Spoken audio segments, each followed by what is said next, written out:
Hello students, this is Dinesh Sharma. जो students medical science को prefer करेंगे, जो स्टूडेंट मेडिकल साइंस स्ट्रीम में आएंगे, उन स्टूडेंट्स को मैं बायोलॉजी टीच करवाऊंगा, बायोलॉजी पढ़ाऊंगा। आज की इस क्लास में मैं आपको ये नहीं बताऊंगा कि आपको कौन सा सब्जेक्ट चूज करना चाहिए, कौन सा सब्जेक्ट चूज नहीं करना चाहिए, क्योंकि सब स्टूडेंट्स जो हैं या सब बच्चे जो हैं वो अवेयर हैं कि उन्हें किस स्ट्रीम में जाना है, कौन से सब्जेक्ट को चूज करना है या कौन सा सब्जेक्ट जो है वो उनके करियर को आगे लेकर के जाएगा। अपने अपने करियर के लिए सभी बच्चे अपने आप से मोटिवेट हैं, अपने आप से अवेयर हैं। तो मैं दिनेश शर्मा श्री राम पब्लिक स्कूल के इस ऑनलाइन प्लेटफॉर्म पे आपका स्वागत करता हूं।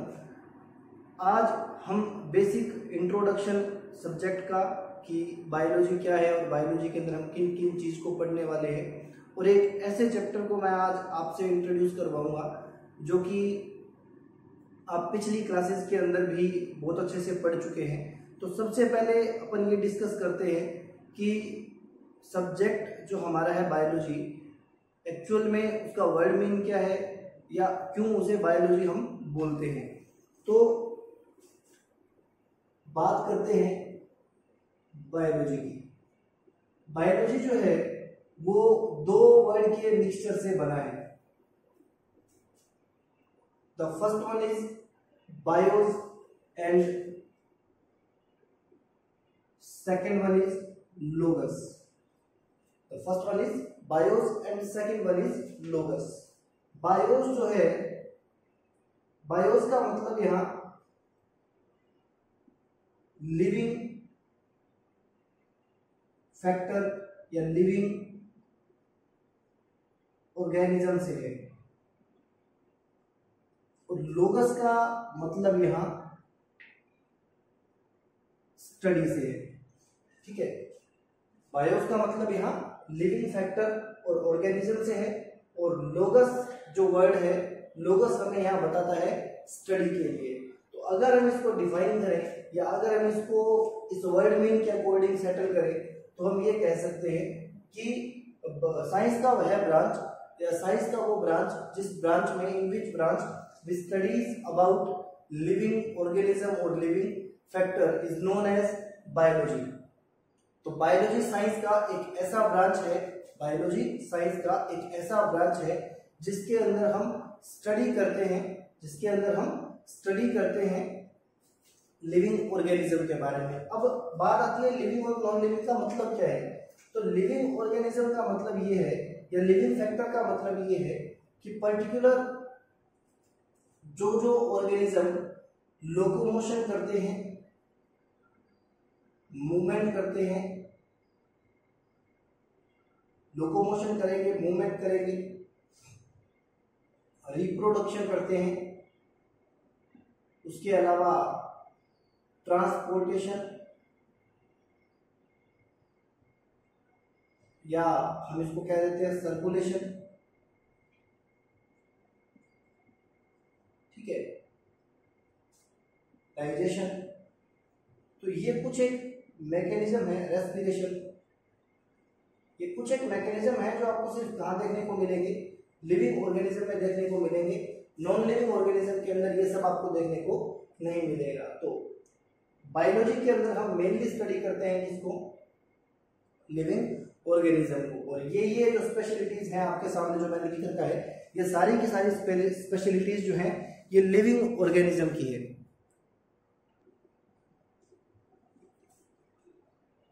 तो साइंस का वो ब्रांच जिसके अंदर हम स्टडी करते हैं लिविंग ऑर्गेनिज्म को, उस ब्रांच को हम बायोलॉजी के नाम से जानते हैं। अब हम बात करते हैं biology, father of biology. Father of biology हम किसे बोलते हैं? फादर ऑफ बायोलॉजी का मतलब ये है कि ऐसे कौन से फिलोसोफर थे, ऐसे कौन से साइंटिस्ट थे जिन्होंने सबसे पहले इस ब्रांच को हम लोगों के सामने इंट्रोड्यूस करा। तो बायोलॉजी जो है वो एक ग्रीक फिलोसोफर थे जिसका नाम है अरिस्टोटल, और अरिस्टोटल जो है उनको हम जनरली हिंदी में अरस्तु के नाम से प्रोनाउंशिएट करते हैं। तो अरस्तु या अरिस्टोटल पहले ऐसे फिलोसोफर थे जिन्होंने बायोलॉजी को हमारे सामने इंट्रोड्यूस करा। अब नेक्स्ट अगर हम बात करें कि बायोलॉजी को अगर हम फर्दर डिवाइड करें, बायोलॉजी को अगर हम फर्दर डिवाइड करें तो बायोलॉजी को कितने ब्रांचेज में बांटा जा सकता है? मेनली बायोलॉजी के दो ब्रांच हैं। मेनली बायोलॉजी के हमारे पास दो ब्रांचेज हैं। First one is botany and second one is zoology. And second one is zoology. क्या मीन्स है इन दोनों का, बॉटनी का और जूलॉजी का? बॉटनी को जनरली हम प्लांट साइंस कह सकते हैं। कह सकते हैं क्या, होता ही यही है। बॉटनी का मतलब है प्लांट साइंस, और प्लांट साइंस मीन्स यहां हम स्टडी करेंगे अबाउट प्लांट्स। प्लांट्स के बारे में हम यहाँ क्या करेंगे, स्टडी करेंगे। प्लांट्स को किस तरह से स्टडी करेंगे? नॉर्मली कौन कौन से प्लांट्स पाए जाते हैं, फॉर एग्जांपल लोअर कैटेगरी के प्लांट से लेकर के, फॉर एग्जांपल जो एल्गी है, एल्गी मीन्स पानी के ऊपर आपको काई दिखती होगी, उस काई को हम एल्गी के नाम से जानते हैं। तो उस एल्गी से लेकर के जो बड़े बड़े प्लांट्स हम देखते हैं जिनको हम एंजियोस्पर्म बोलते हैं, तो वहां तक का जो डेवलपमेंट है उसके बारे में हम स्टडी करते हैं। इन सारे प्लांट्स का नेचर कैसा है उसके बारे में हम स्टडी करते हैं। ये प्लांट किस तरह से रिप्रोडक्शन करते हैं, किस तरह से ग्रो करते हैं, इनके ग्रोइंग के लिए क्या क्या चीजें चाहिए, ठीक है ना। ये ट्रांसपोर्टेशन कैसे करते हैं, मतलब सर्कुलेशन कैसे करते हैं, किस तरह से ये फूड का फॉर्मेशन करते हैं, किस तरह से ये रेस्पिरेशन करते हैं। तो ये सारा का सारा जो प्रोसेस है वो हम स्टडी करते हैं साइंस की इस ब्रांच में, जिसको हम प्लांट साइंस या बॉटनी कहते हैं। बॉटनी के बारे में सबसे पहले बताया था थियोफ्रेस्टस ने। बॉटनी के बारे में सबसे पहले बताया था थियोफ्रेस्टस ने, इसीलिए थियोफ्रेस्टस को बॉटनी का फादर कहा जाता है। तो कोई आपसे पूछ ले फादर ऑफ बॉटनी कौन है, तो who is father of botany? तो father of botany is Theophrastus. तो थियोफ्रेस्टस जो थे वो बॉटनी के फादर थे। जूलॉजी की बात करें तो जूलॉजी को हम एनिमल साइंस कहते हैं। एनिमल साइंस मीन्स जैसे यहाँ लोअर से लेकर के हायर कैटेगरी के जो प्लांट है, वैसे ही यहाँ लोअर एनिमल से लेकर के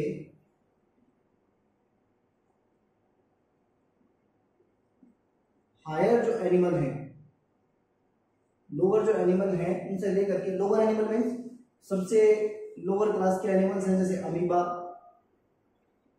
और सबसे बड़ा जो है वो है ब्लू व्हेल, ठीक है। तो मैमल्स जैसे हम हैं, ठीक है ना, तो मैमल्स लिख देता हूं मैं, अमीबा से लेकर के मैमल्स।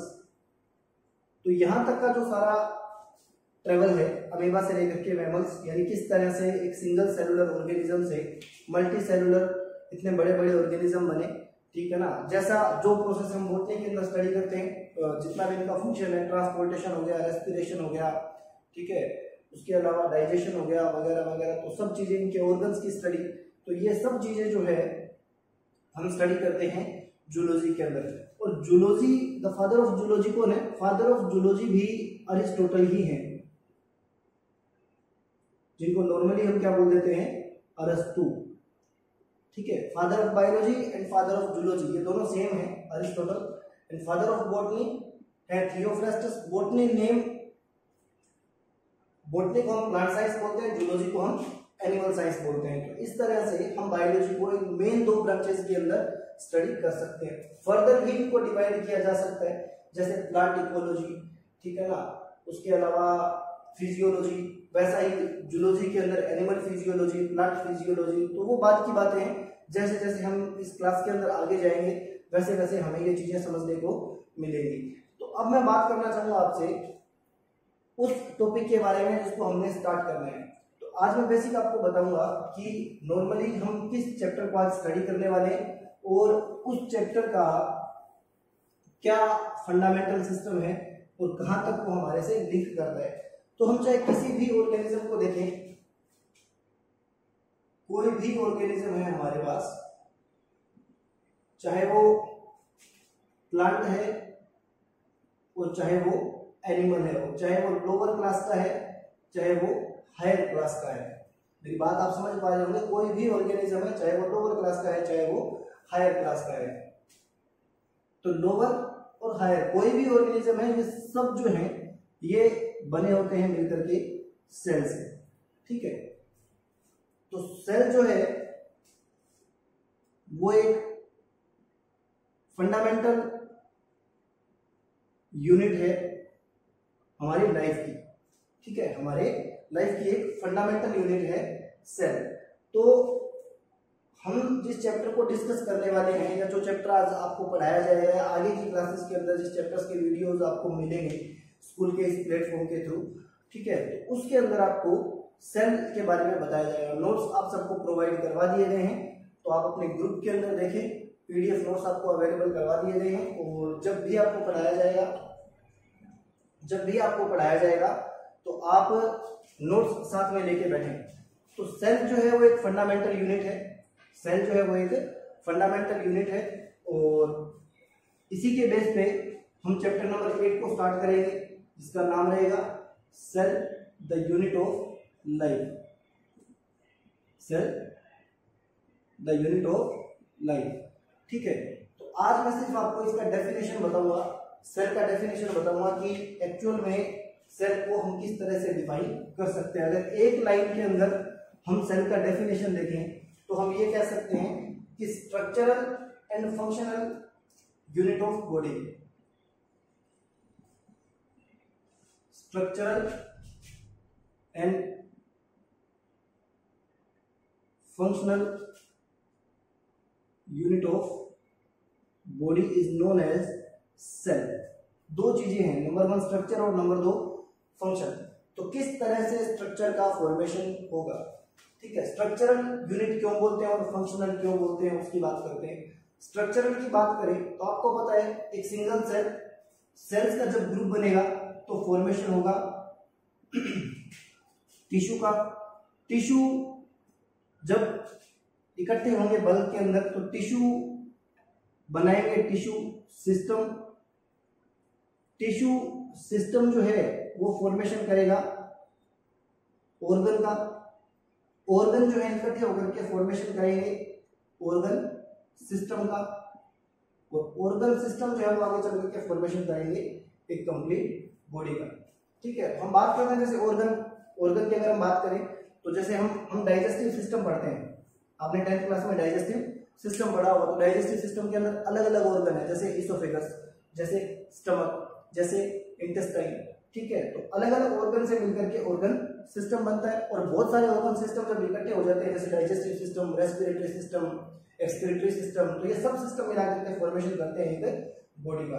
तो एक सेल जो है वो इस तरह से ट्रेवल करती हुई फॉर्मेशन करती है एक बॉडी का। तो इसीलिए हम बोलते हैं कि सेल जो है वो हमारी बॉडी का क्या है, स्ट्रक्चरल यूनिट है। और अगर बात करें फंक्शन की कि फंक्शनल यूनिट है वो किस तरह से है, तो बात करते हैं अगर हमें ऑर्गन की बात करें तो जैसे ऑर्गन है हमारे पास किडनी, ऑर्गन है हमारे पास किडनी। तो अगर हम किडनी के फंक्शन की बात करें तो किडनी का मेनली फंक्शन क्या होता है, किडनी का मेनली फंक्शन होता है ब्लड को फिल्टर करना, ब्लड को फिल्टर करना।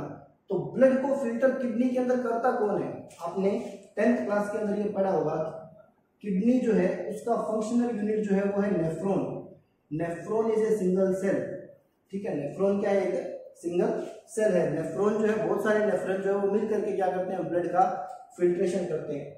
तो पर्टिकुलर सेल क्या कर रही है, फंक्शन कर रही है, पर्टिकुलर सेल स्ट्रक्चर का फॉर्मेशन कर रही है। इसीलिए इस पूरे सिस्टम को हमने सिर्फ एक लाइन के अंदर लिख दिया, structural and functional unit of body. तो ये सेल का डेफिनेशन था। इससे आगे के जो टॉपिक्स हैं उनकी हम बात करेंगे आपके अगले चैप्टर के अंदर। तो आज के लिए मैं इसे यहीं एंड करना चाहूँगा, और फर्दर जो वीडियोस हैं वो आपको मिलते रहेंगे। नोट्स आपको पहले ही प्रोवाइड करवाए जा चुके हैं, तो जैसे आप वीडियो देखते हैं तो नोट्स अपने पास में लेके बैठे और उनको अपनी कॉपी में नोट करें, ताकि आपको पता लगे क्या आपको समझ में आया और क्या नहीं आया। Thank you.